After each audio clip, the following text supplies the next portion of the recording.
नमस्कार दोस्तों, मैं मुकेश भाकर। आज अपन बात करेंगे ट्वेल्थ बायो की। और ट्वेल्थ बायो में पहला चैप्टर अपना जीवों में जनन।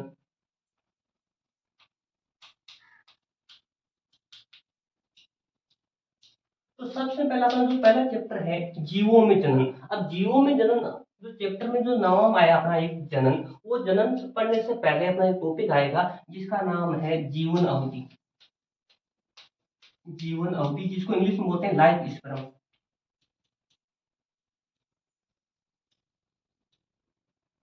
अब ये जो जीवन अवधि होती है, लाइफ स्पैन होता है, क्या होता है इसके बारे में बात करते हैं। तो किसी भी जीव की जन्म से लेकर उसकी प्राकृतिक मृत्यु तक के काल को अपन बोलेंगे जीवन अवधि। किसी भी जीव की किसी भी जीव की जन्म से लेकर लेकर उसकी प्राकृतिक मृत्यु उसकी प्राकृतिक मृत्यु तक के काल को जीवन अवधि कहते हैं। यानी कोई भी जीव है, उस जीव का क्या होता है, जन्म होता है और जन्म के बाद में सिंपल सी बात है उसकी मृत्यु होती है। तो जीवन किसी भी जीव का जो जन्म है, उस जन्म से लेकर उसकी जो प्राकृतिक मृत्यु है, उस प्राकृतिक मृत्यु के काल को क्या बोलते हैं, जीवन अवधि बोलते हैं। ठीक है। अब जितने भी जो एक कोशिकीय के जीव होते हैं वो अमर माने जाते हैं।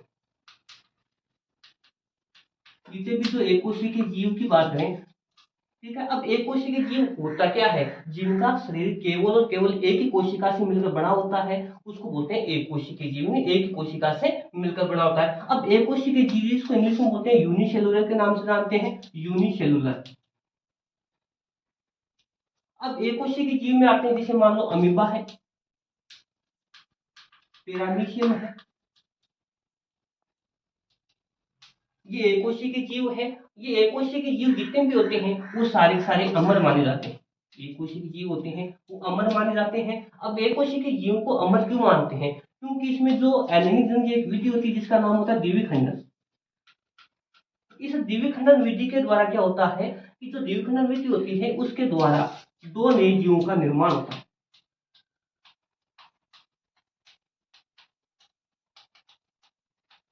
द्विविखंडन विधि के द्वारा दो नए जीवों का निर्माण होता है। ठीक है। तो ये था भाई एक कोशिकीय जीव। तो सबसे पहले हमने पढ़ा था जीवन अवधि क्या है। तो किसी भी जीव के जन्म से लेकर उसके प्राकृतिक मृत्यु तक के काल को बोलते हैं उसकी जीवन अवधि बोलते हैं। एक कोशिकीय जीव होते हैं वो अमर माने जाते हैं। और एक कोशिकीय जीव जैसे अपन बात करते हैं अमीबा है, पैरामीशियम है, यूग्लिना है, ये सारे सारे एक कोशिकीय जीव होते हैं। और एक कोशिकीय जो जीव होते हैं उसमें द्विविखंडन विधि के द्वारा दो नए जीवों का निर्माण होता है। ठीक है। अब बात करते हैं जनन की, रिप्रोडक्शन की। तो जनन क्या है।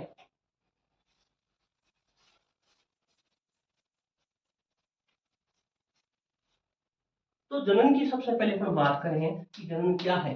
तो संजीवों के द्वारा अपने समान संतति उत्पन्न करना। कोई भी संजीव है उसके द्वारा अपने समान संतति उत्पन्न करते हैं, उसको बोलते हैं जनन। यानी संजीवों के द्वारा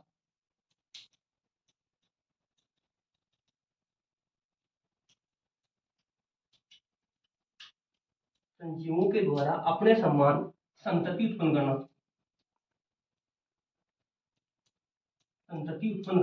जनन कहलाता है। ठीक है। कोई भी मानो संजीव है, उन संजीवों के द्वारा अपने समान संतति उत्पन्न करना जनन कहलाता है। और ये जो जनन होता है, रिप्रोडक्शन होता है, वो मुख्य रूप से दो प्रकार से होता है। जनन मुख्य रूप से दो प्रकार से होता है। एक तो होता है अलैंगिक जनन, जिसको बोलते हैं एसेक्सुअल रिप्रोडक्शन।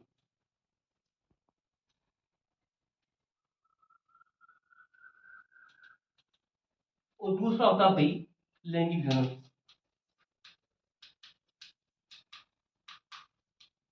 लैंगिक जनन को बोलते हैं सेक्सुअल रिप्रोडक्शन।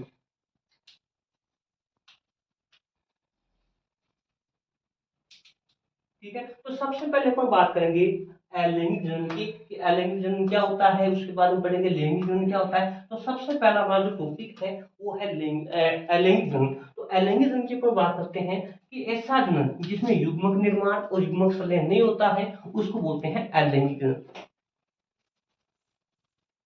यानी ऐसा जनन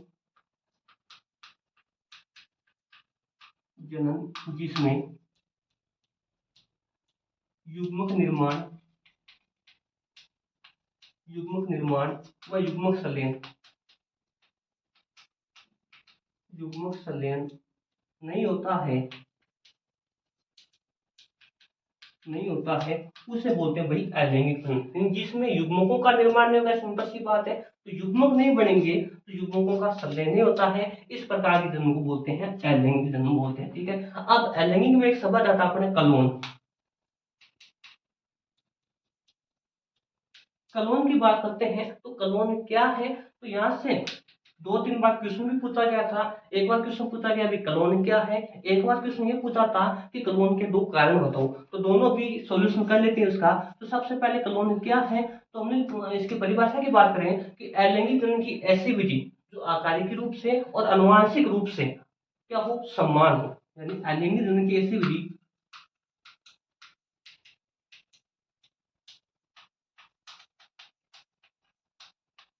अलैंगिक जनन की ऐसी विधि जो आकारिकी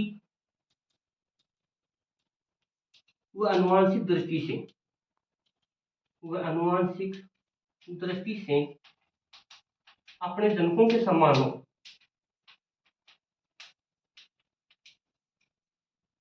अपने जनकों के समान हो, वो भाई कलोन कहलाती है। ठीक है, अब क्वेश्चन ये पूछा था कि कलोन क्या है, तो अलैंगिक जनन की ऐसी विधि जो आकारिक रूप से और आनुवांशिक दृष्टि से अपने जनकों के समान हो, वो कहलाती है कलोन। अब क्वेश्चन यहाँ से थोड़ा घुमा के आप पूछ लिया कि अलैंगिक जनन की ऐसी विधि जो आकारिक रूप से और आनुवांशिक रूप से अपने जनकों के समान हो, क्या कहलाती है, तो बता देना भाई कलोन। क्वेश्चन पूछ लिया कि कलोन के दो कारण बताओ, तो एक तो भी बता देना आकारिकी है और दूसरा भी अनुवांशिकी। तो ये भाई एक टॉपिक था कलोन क्या है। ठीक है, अब अपन यहाँ तक पढ़ा है, सबसे पहले हमने जो पढ़ा था जीवन अवधि, तो जीवन अवधि क्या है, तो किसी भी जीव के जन्म से लेकर उसके प्राकृतिक मृत्यु तक के काल को बोलते हैं जीवन अवधि बोलते हैं। उसके बाद की बात अपन उसकी जीवन अवधि में बात की थी कि जो जितने भी जो एककोषीय के जीव हैं वो सारे के सारे अमर माने जाते हैं। एककोषीय के जीव जैसे अमीबा है, पैरामीशियम है, यूग्लिना है, सारे के सारे एककोषीय के जीव होते हैं। उसमें द्विखंडन विधि के द्वारा दो नए जीवों का निर्माण होता है,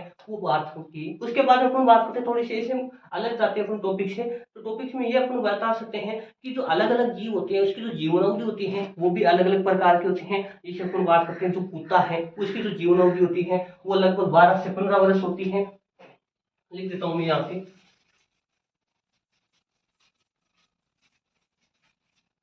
जैसे मान लो कुत्ता है, उस कुत्ते की जो जीवन अवधि होती है वो लगभग 12 से 15 वर्ष होती है।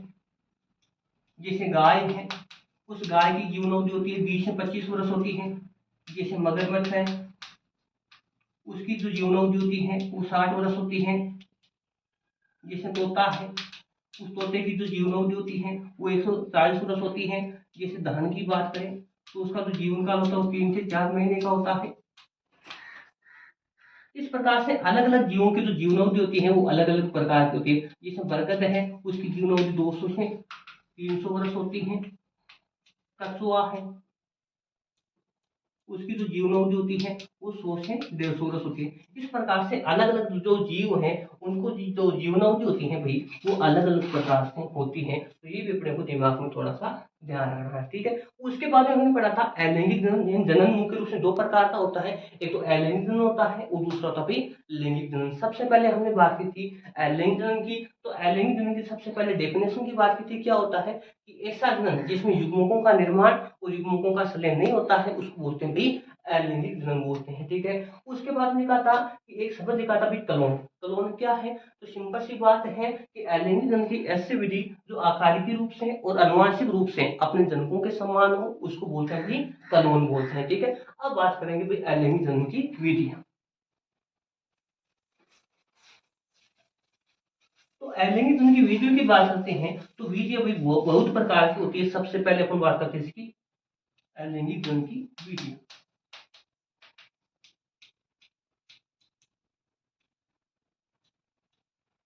अलैंगिक जनन की विधियां, और अलैंगिक जनन की विधियों में सबसे पहले अपन बात करेंगे विखंडन। ठीक है, जिसको विखंडन। अब विखंडन का मतलब क्या होता है, विखंडन का मतलब होता है टू ब्रेक, यानी टूटना। टूटना। तो अपन बहुत बात करते हैं, टूटने का मतलब ये है कि कोई भी कोशिका है या कोई भी जीव है जिनका शरीर दो या दो से अधिक खंडों में टूटता है, उसको बोलते हैं भाई विखंडन। अब विखंडन की डेफिनेशन बोलते हैं कि कोई भी मान लो जनक कोशिका है, कोई भी जनक कोशिका है या संतति कोशिका है या कोई भी जीव है, उनका शरीर यानी मान लो ये एक कोशिका अपने पास में इस प्रकार से, इनका शरीर दो भागों में डिवाइडेशन हो गया, या मान लो इसका जो शरीर है वो चार भागों में डिवाइडेशन हो गया। तो इसमें डेफिनेशन से यही से पता चल जाता है कि कोई भी कोशिका है, उनका शरीर है वो दो या दो से अधिक भागों में डिवाइडेशन हो जाता है, लेकिन प्रत्येक जो खंड है वो समान आकार का होना चाहिए, उसको बोलते हैं विखंडन। विखंडन में भाई प्रत्येक खंड है वो क्या है, समान आकार का है, दो से अधिक खंड भी बन रहे हैं, उसको क्या बोलेंगे, विखंडन। ठीक है, कि कोई भी जनक कोशिका है उनका शरीर दो या दो से अधिक भागों में डिवाइडेशन होता है, उसको बोलते हैं विखंडन बोलते हैं। ठीक है, अब विखंडन का मतलब अपने को हो गया भाई टूटना। अब ये विखंडन की बात करते हैं तो ये भी मुख्य रूप से दो प्रकार से होता है, विखंडन दो प्रकार से होता है। अब दो प्रकार कौन कौन से होते हैं, एक तो होता है द्विविखंडन जिसको बोलते हैं बाइनरी फ्यूजन, और दूसरा होता है भाई बहुखंडन जिसको बोलते हैं मल्टीपल फ्यूजन। सबसे पहले द्विविखंडन। अब हेडिंग से अपने को पता चल रहा है भाई द्विवी माने दो और बहु माने बहुत सारे। तो द्विविखंडन का मतलब यह है कि कोई भी जनक कोशिका है उनका शरीर दो भागों में, कोई भी जनक कोशिका है उनका शरीर दो भागों में डिवाइडेशन हो जाता है और प्रत्येक खंड वृद्धि करता है, और वृद्धि करने के बाद में एक वयस्क जीव का निर्माण कर लेता है। यानी द्विविखंडन का मतलब होता है दो, यानी कोई भी जनक कोशिका है उनका शरीर बराबर दो भागों में डिवाइडेशन हो जाता है और प्रत्येक भाग वृद्धि करके एक वयस्क जीव का निर्माण कर लेता है, उसको बोलते हैं द्विविखंडन। जैसे द्विविखंडन के एग्जाम्पल की बात करें, जैसे अमीबा है, पैरामीशियम है, जैसे यूग्लिना है, ये द्विविखंडन के एग्जाम्पल है। अब अमीबा की बात करें कि अमीबा में किस प्रकार से विभाजन होता है, तो अमीबा में अनियमित प्रकार का विभाजन होता है। कैसे, मान लो ये अमीबा अपने पास है, ये अमीबा इस प्रकार से, अब मान लो इसमें विभाजन हो रहा है, इस प्रकार से हो रहा है, एनिमिट ऐसे हो गया, एनिमिट इसे कैसे भी विभाजन हो गया, एनिमिट प्रकार से हो रहा है, लेकिन जो खंड बनेंगे वो समान आकार के बनेंगे, उसको बोलते हैं एनिमिट प्रकार का। अगर क्वेश्चन पूछ ले भाई जो अमीबा है उसमें किस प्रकार का विभाजन होता है, तो एनिमिट प्रकार का।